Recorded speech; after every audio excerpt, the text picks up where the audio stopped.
100 কেজির উপর গাঁজা আমরা উদ্ধার করেছি। মোট 6 জন চাঁদাবাজকে আমরা গ্রেপ্তার করতে সক্ষম হয়েছি।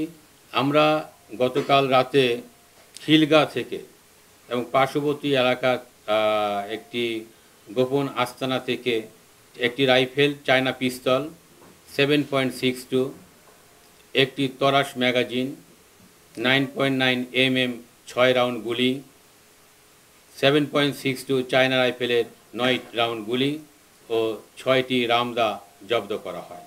এই যে আমাদের যে অস্ত্র উদ্ধার এবং জনগণের প্রতি যারা এই সমস্ত ব্যবহার করত, আমরা মনে করি যেটা আমাদের একটা সফল অভিযানে পরিণত হয়েছে। আপনারা প্রায়শই প্রশ্ন করে থাকেন চাঁদাবাজদের কথা। আমরা গতকাল রাতে যাত্রাবাড়ি থেকে 5 জন এবং ধানমন্ডি হাজারীবাগ থেকে 1 জন, মোট 6 জন চাঁদাবাজকে আমরা গ্রেপ্তার করতে সক্ষম হয়েছি এবং এরা পেশাদার চাঁদাবাজ এবং আমাদের কাছে কুখ্যাত চাঁদাবাজ হিসাবে পরিচিতি হিসাবে লাভ করেছে।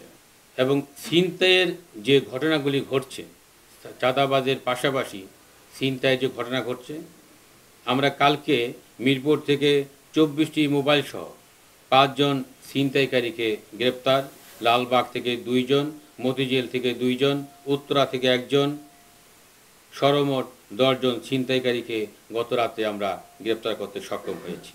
আমাদের শুধু অভিযান এক বেলা নয়, আমাদের 24 ঘন্টায় আমাদের অভিযান অব্যাহত রয়েছে। দিনে রাত্রে সবসময় আমাদের গোয়েন্দারা কাজ করে যাচ্ছে। সেখানে চাঁদাবাজ হোক, ছিনতাইকারী হোক, যেই হোক, আইনের আওতায় তাকে আসতেই হবে।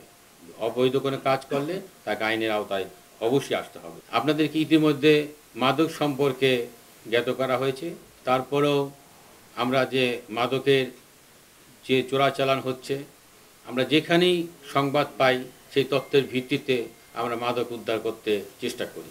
তারই ধারাবাহিকতায় গতকালকে প্রায় 100 কেজির উপর গাঁজা আমরা উদ্ধার করেছি এবং 2 জন আসামি এবং একটি কাভার্ড ভ্যানকে আমরা আটক করেছি।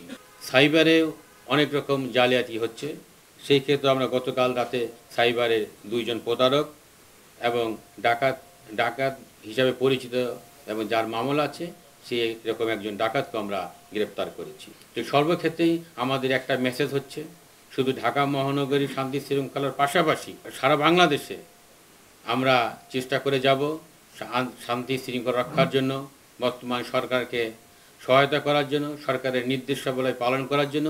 আমাদের স্বরাষ্ট্র উপদেষ্টা মহোদয়, আমাদের মাননীয় প্রধান উপদেষ্টা মহোদয়ের সহকারী খুদাবাক চৌধুরী স্যারের নির্দেশ, আইজিপি স্যারের নির্দেশ এবং সর্বোপরি আমাদের অভিভাবক ডিএমপির কমিশনার স্যারের নির্দেশ মোতাবেক আমরা কাজ করে যাচ্ছি।